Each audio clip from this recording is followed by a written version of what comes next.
Hello friends, today I am starting the polity syllabus that is useful for many students. So आज से हम polity start कर रहे हैं और पॉलिटी में जो पहला टॉपिक शुरू करने वाले हैं वो है पार्लियामेंट्री फॉर्म ऑफ गवर्नमेंट।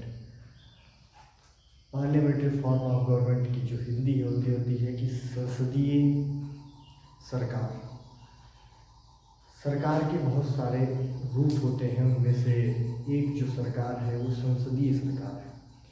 तो हम समझने वाले हैं कि संसदीय सरकार कैसी है, और दूसरी चीज़ जो हम समझने वाले हैं कि इसकी विशेषताएं क्या हैं, इसकी कमियां क्या हैं, और तीसरी चीज़ हम समझेंगे वो समझेंगे कि भारत में जो सरकार है उसकी क्या विशेषताएं हैं, क्योंकि भारत में संसदीय सरकार है। तो चलिए शुरू करते हैं इसको। तो सबसे पहले हम समझेंगे कि पुराने समय में कैसा होता था। तो पुराने समय में मोनार्की थी, यानी कि राजा होते थे और राजा ही सभी निर्णयों को लेते थे, जैसे कि किसी भी नियम को बनाना, किसी भी नियम को लागू करना और यहाँ तक कि न्याय करना। तो सभी कार्य राजा के अधीन होते थे, किंग के अंडर आते थे और किंग ही इसके बारे में सारे फैसले लेते थे।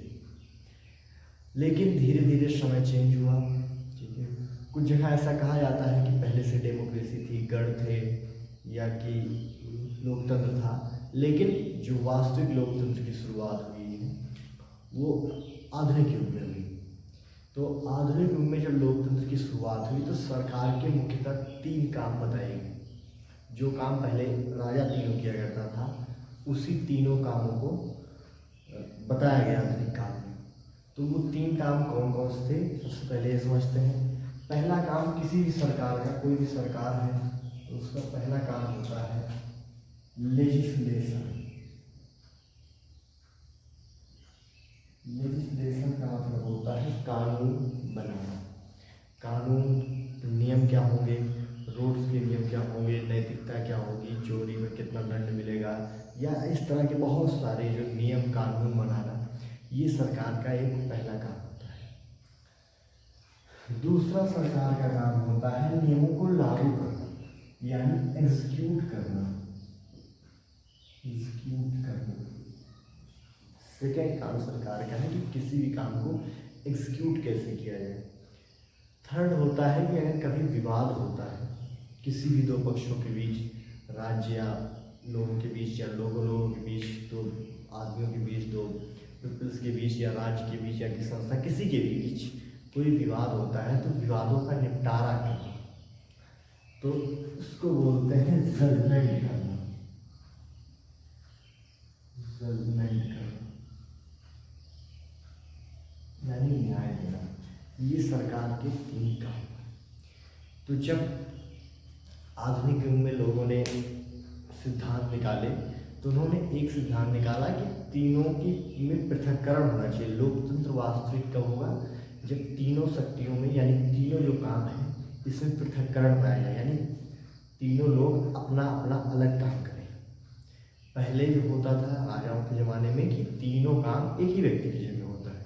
तो बहुत सारे विद्वानों ने कहा कि जब तीनों कामों में अलग अलग पृथक्करण होगा, यानी लेजिस्लेशन किसी दूसरे का काम होगा, एग्जीक्यूट करना किसी दूसरे का काम होगा, जजमेंट देना यानी जुडिशरी जो है वो थर्ड का काम होगा, तो इससे लोकतंत्र के जो मूल्य हैं वो आगे बढ़ेंगे। तो इसी के आधार पर बहुत सारी सरकार की प्रणाली जो है वो बनाई गई। तो जिसमें से एक प्रमुख प्रणाली थी राष्ट्रपतीय प्रणाली, यानी presidential government, presidential system of government. तो प्रेसिडेंशियल सिस्टम ऑफ गवर्नमेंट ने ये बनाया कि भाई लेजिस्लेशन के लिए सिलेक्ट हो जाएंगे लोग, चुनाव हो जाएगा, वो लेजिस्लेशन करेंगे। एग्जीक्यूटिव के लिए चुन लिया जाएगा, वो एग्जीक्यूटिव करेंगे, और ज्यूडिशरी की नियुक्ति होगी, वो अपना ज्यूडिशरी करेगी। तो प्रेसिडेंशियल गवर्नमेंट ने जो व्यवस्था बनाई कि तीनों के काम क्या होंगे, अलग अलग होंगे। यानी कि जो लेजिस्लेशन है, ठीक है, जो पार्लियामेंट है उसका काम संविधान बनाना, विधान बनाना, नियम बनाना, कानून बनाना, ये है, तो वो करेगी।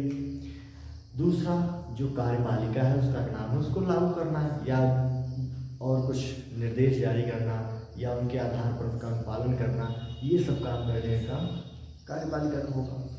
तीसरा न्याय करने का काम जुडिशरी का होगा। तो इसको हम बोलते हैं प्रेसिडेंशियल फॉर्म गवर्नमेंट, यानी कि तीनों को पृथक्करण कर दिया गया, तीनों का काम अलग अलग कर दिया गया।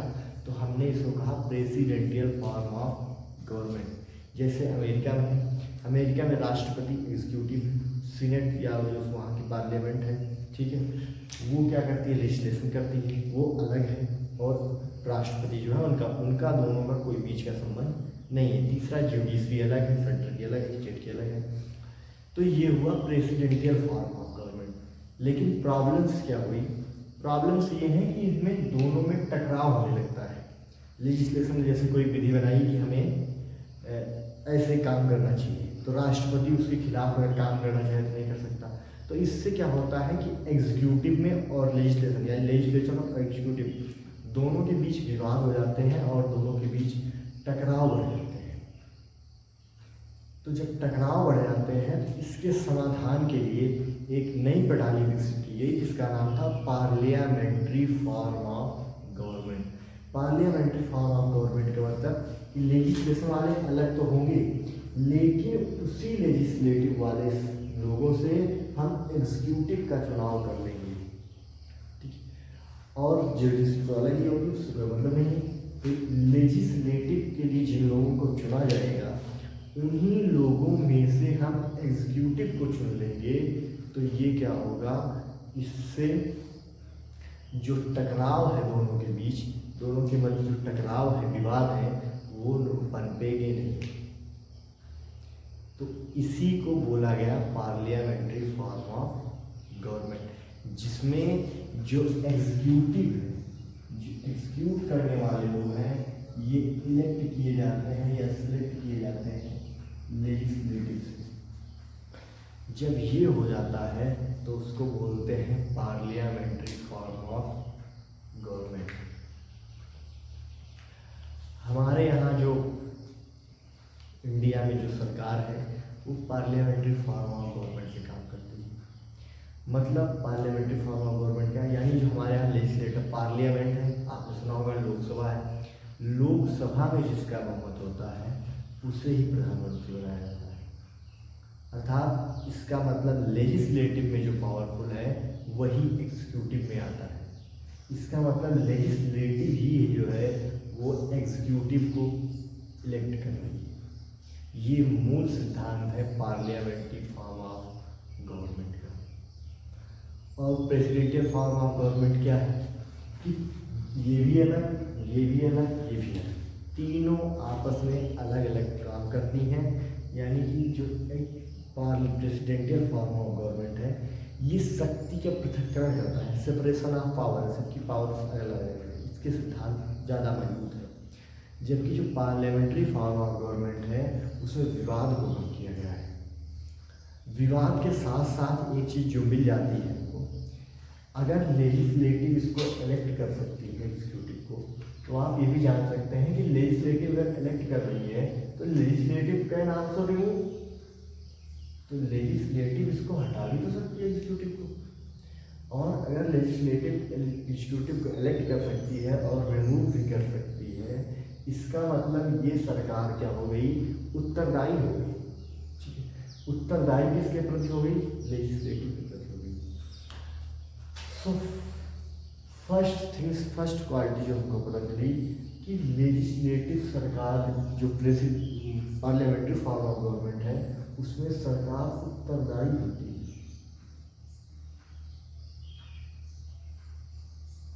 उत्तरदायी, रिस्पॉन्सिबल, किसके प्रति रिस्पॉन्सिबल, तो लेजिस्लेटिव के प्रति रिस्पॉन्सिबल होती है। रिस्पॉन्सिबल किसके प्रति होती है, लेजिस्लेटिव के प्रति होती है। दूसरा, अगर रिस्पॉन्सिबल है और ये कभी भी इलेक्ट कर सकती है, कभी भी रिमूव कर सकती है, तो इसमें अस्थायित्व खत्म हो जाता है। यानी कि कभी 5 साल के पहले ही जब रिमूव कर दिया लेजिस्लेटिव ने, या 5 साल पहले ही किसी दूसरे को इलेक्ट कर दिया, तो क्या हुआ, अस्थायित्व का अभाव हो जाता है। अस्थायित्व का अभाव यानी इस सरकार में अस्थायित्व तो नहीं रह जाता। ठीक है, तो दो पॉइंट्स हमने क्लियर कर दिए। पहला कि जब सरकार लेजिस्लेटिव ही सिलेक्ट कर रही है तो उसका मतलब वो रिमूव भी कर सकती है, यानी उत्तरदायी रहना पड़ेगा। अगर इसके खिलाफ कोई काम करेगी इनिशिएटिव तो वो उसको रिमूव कर देगी, सिंपल सा है। तो इसका मतलब सरकार क्या होती है, रिस्पॉन्सिबल होती है। और प्रेसिडेंशियल गवर्नमेंट जस्टिस का उलट होता है, यानी प्रेसिडेंशियल फॉर्म ऑफ गवर्नमेंट में सरकार उत्तरदायी नहीं है। तो इसमें लिखा हुआ कि सेकंड अस्थायित्व का अभाव, यानी सरकार में अस्थायित्व का अभाव है। अस्थायित्व का अभाव अगर पार्लियामेंट्री फॉर्म में, संसदीय वाले में है, तो क्या राष्ट्रपति वाले में अस्थायित्व होगा? बिल्कुल होगा, क्योंकि सेपरेशन ऑफ पावर है, तो कोई किसी को हटा नहीं सकता। जब तक टर्म कंप्लीट नहीं हो जाता कोई किसी को हटा नहीं पाता, यानी उसमें क्या पाया जाता है, अस्थायित्व पाया जाता है। तीसरा, अगर लेजिस्लेटिव एग्जीक्यूटिव को इलेक्ट कर रही है तो तीसरी चीज जो हमारे देश में पाई जाती है कि एग्जीक्यूटिव जो है वो मेंबर है लेजिस्लेटिव का। यानी अगर हम प्रधानमंत्री की बात करें, प्राइम मिनिस्टर की बात करें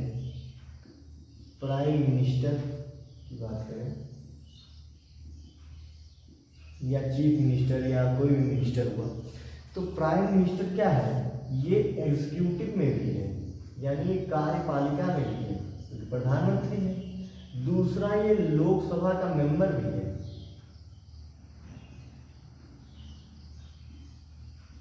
लोकसभा का मेंबर भी है, ठीक है। लोकसभा का मेंबर का मतलब ये पार्लियामेंट है, यानी लेजिस्लेटिव का भी काम कर रहा है।